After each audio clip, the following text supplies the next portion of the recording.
प्रदेश कार्यालयामधून. तर माझे बोलणे शोभा अभिमन्यू पहारकर. सर आपलं आडनाव कळू शकतं का? पहुरकर आहे का सर? पौरकर. सर आपण शोभा पौरकर यांच्याशी बोलणं होऊ शकतं का सर आमचं? हो सर, मी त्यांचा मुलगाच बोलत आहे. बोला ना सर. आपण कोण बोलताय सर त्यांचे? मुलगाच बोलतोय सर मी. ओके सर, तुमचं नाव सांगू शकता तुम्ही? रुपेश अभिमन्यू पहुरकर. एक मिनिट सर. हां.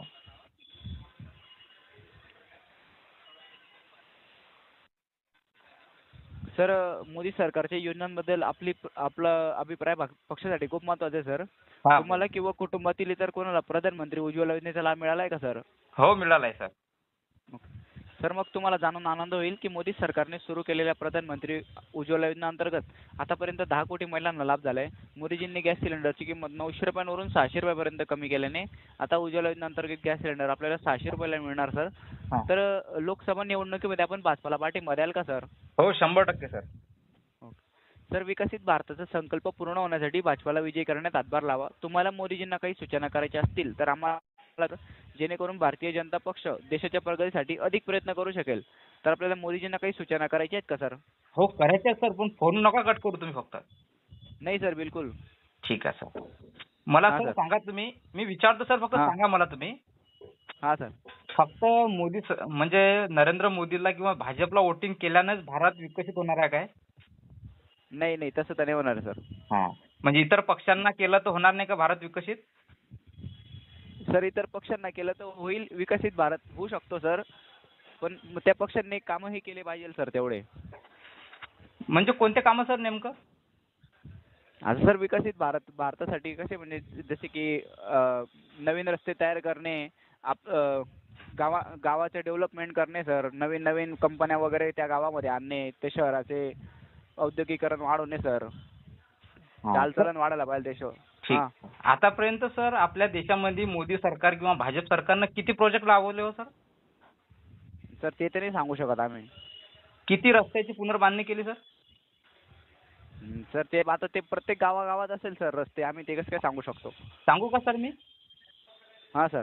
भारत हा रस्त्याच्या बाबतीमध्ये अमेरिकेनंतर दुसऱ्या क्रमांकावर येतो सर.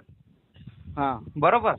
त्याच्यानंतर नवीन प्रोजेक्टची गोष्ट सर, भारताचे स्वतःच्या मालकीचे असणारे प्रोजेक्ट सर गव्हर्नमेंटनं खासगीकरणामुळे विकून टाकले सर. आणखी कोणते प्रोजेक्ट राबवणार आहे सर? विकण्यासाठी की देशात उभारण्यासाठी? देशात उभारण्यासाठी सर. मग हे पहिले प्रोजेक्ट का विकले सर? सर आता बघ, काही कारण असू शकतं सर त्या गोष्टींना. हो, कोणतं कारण सर? कारण भाजप, तुम्ही म्हणता भाजप विकसित करणार आहे देशाला, बरोबर. प्रोजेक्ट विकून तर विकसित होणार नाही सर. बरोबर आहे सर.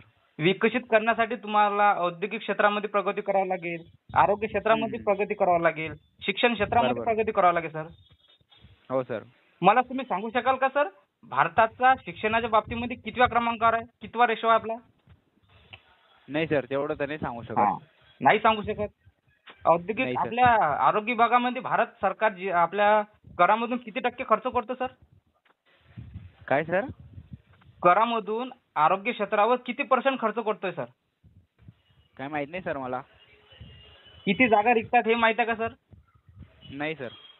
सर देशाला जर विकसित करायचं असेल तर पहिले धर्माचे भांडणं मिटवावं लागतील. बरोबर सर. एक धर्मनिरपेक्ष राष्ट्र म्हणून काम करावं लागेल सर.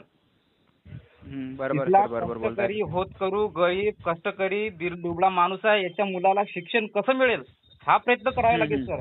त्या बाबतीत देश हा विकसित होणार आहे, ना की राम मंदिर उभारल्यानं किंवा ना की धर्माचं राजकारण केल्यानं देश विकसित होणार नाही सर. बरोबर सर.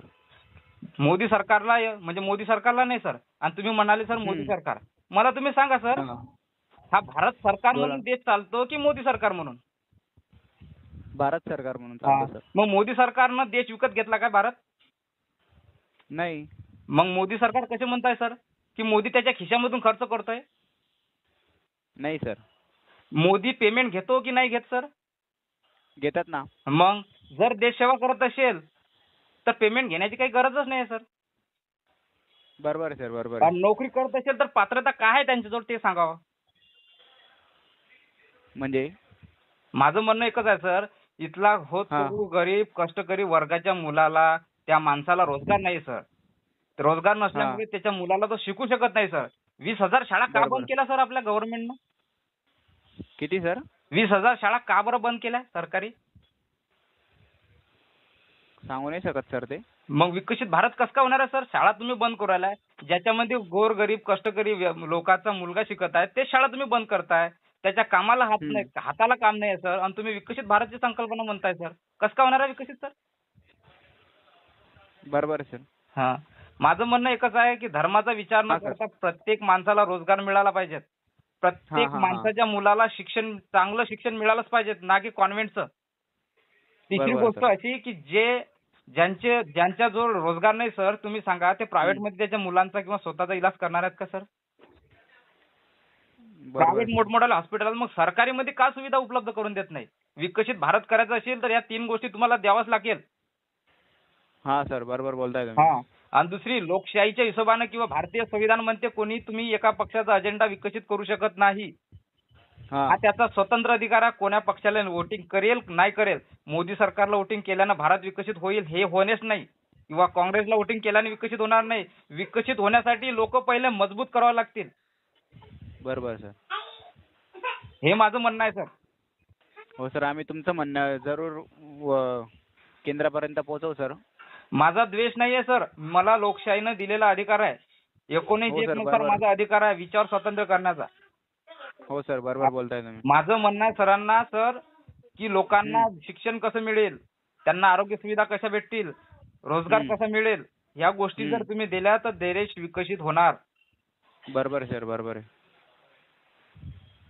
राम मंदिरावरती माझं धर्मावर बोलण्याचं काम नाही, पण मी बोलतो सर, कारण राम मंदिरावर एवढा रुपये खर्च केल्याने मला सांगा सर, विदेश एवढा मोठा विकसित झाला, अमेरिका सारखं, जपान सारखं, कशाच्या बाबतीमध्ये विकसित झालं सर? कशाच्या सर? शिक्षणामुळे झालं ना प्रगत. याच्यामध्ये सर तुम्ही कॉन्व्हेंट सारख्या संस्था तुम्ही उभारतात, मंत्र्याच्याच कॉन्व्हेंट इतक्या सांगू शकत नाही आपण. बाप शिक्षण मंत्री, त्याचा पोरगा बाप शिक्षण मंत्री, शिक्षण मंत्र्याच्या नावानं लाखो शाळा. हे कशामुळे सर? काय नेमकं अजेंडा काय आहे सर मोदी सरकारचा? सर ते नाही सांगू शकणार सर आम्ही तुम्हाला. माझं म्हणणं एकच आहे सर, कमीत कमी त्या गोष्टी जर सांगू शकत नाही तर सर त्या गोष्टीचा पुरस्कार करणंही आपलं चुकीचं आहे. कारण सर मी जर प्रश्न विचारत असेल तर त्या प्रश्नाची उत्तरे दिल्याच गेली पाहिजे तुमच्याच्याने. बरोबर सर, बरोबर. पण कसं आहे सर, भारतीय लोकशाहीनं, भारतीय संविधानाने दिलेला तुम्हाला मला अधिकार आहे सर. हा सर. कारण देशाला जर विकसित करायचं असेल तर आपली लोकशाही प्रबळ करावं लागेल सर, ना की धर्माच्या बाबतीमध्ये. हो सर, बरोबर. हा सर, तुम्हाला पुढचा प्रश्न विचारू शकतो का मी? हा, बिलकुल विचारू शकता सर तुम्ही. आपली विधानसभा कोणती सांगू शकता का सर? खामगाव मतदारसंघ आहे सर माझी. खामगाव. एक मिनिट. हो सर. सर, आपल्याला विनंती करतो सर की आगामी लोकसभा निवडणुकीमध्ये भाजपाला विजयी करण्यासाठी, मोदीजींना बळ देण्यासाठी कमळ बटन दाबा. तुम्ही तुमचा वेळ दिल्याबद्दल धन्यवाद सर. सर एक सांगू का तुम्हाला? हा सर, बोला ना, बोला ना. तुम्ही सर भाजपचे सदस्य आहे का? नाही सर. मग? हा, कार्यकर्ते सर आम्ही. भाजपचे कार्यकर्ते आहे का सर? हा सर, मी बी तुम्हाला एक सांगू इच्छितो सर. बोला ना सर. लोकशाहीच्या बळकटीकरणासाठी तुम्ही काहीतरी प्रयत्न करा सर, जेणेकरून तुमच्या येणाऱ्या भविष्याला किंवा तुमच्या मुलाला विचारण्याचं काम नाही झालं पाहिजे की बाबा तुम्ही माझ्यासाठी काय केलं. कारण आज जर तुम्ही या गोष्टीचं जर हे करसान की नाही, तर उद्या तुमचाच मुलगा तुम्हाला क्वेश्चन करेल की बाबा लोकशाही ज्यावेळेस धोक्यात होती त्या तुम्ही काय करत होते. तुम्ही हे सांगसान काय? मी भाजपचा प्रचार करत होतो. नाही सर. हा, तर लोकशाही कशी बळकट होईल सर, याच्या विचारातून प्रयत्न करा तुम्ही. लागलं तर पेमेंट असेल तर झुकारून टाका ते, कारण तुमच्या भविष्याची वाटचाल याच्यापासून होणार आहे. बरं, बरोबर आहे सर, बरोबर आहे. कारण आपण जर प्रधानमंत्र्याला जर प्रश्न विचारू शकत नाही तर मला तुम्ही सांगा सर, लोकशाही आहे का इथं? तसं तर नाहीये सर. हुकुमशाहीची वाटचाल म्हणतात त्याला. मला तुम्ही सांगा सर, गेल्या 10 वर्षांमध्ये नरेंद्र मोदीने किती प्रेस कॉन्फरन्स घेतल्या सर? काय घेतले सर? किती प्रेस कॉन्फरन्स घेतल्या? प्रेस कॉन्फरन्स ते नाही सांगू शकत सर. सर, मोदी सरकार मन की बात करते पण जन की बात नाही करत सर. जन की बात कोण करेल? जन की बात करायला गेलो तर त्याला एनआय सारखे कायदे त्याच्यावर लावले जातात, युपीए सारखे कायदे लावले जातात सर. मी लोकशाही बळकट आहे का सर? बरोबर आहे सर. माझं म्हणणं एकच आहे सर, होता येईपर्यंत तुम्ही लोकशाहीचा कशी प्रबळ होईल, प्रचार होईल याचा प्रयत्न करा. हो सर, आम्ही त्यासाठी खूप प्रयत्न करू सर. हो, कारण सर हे जर करसान तर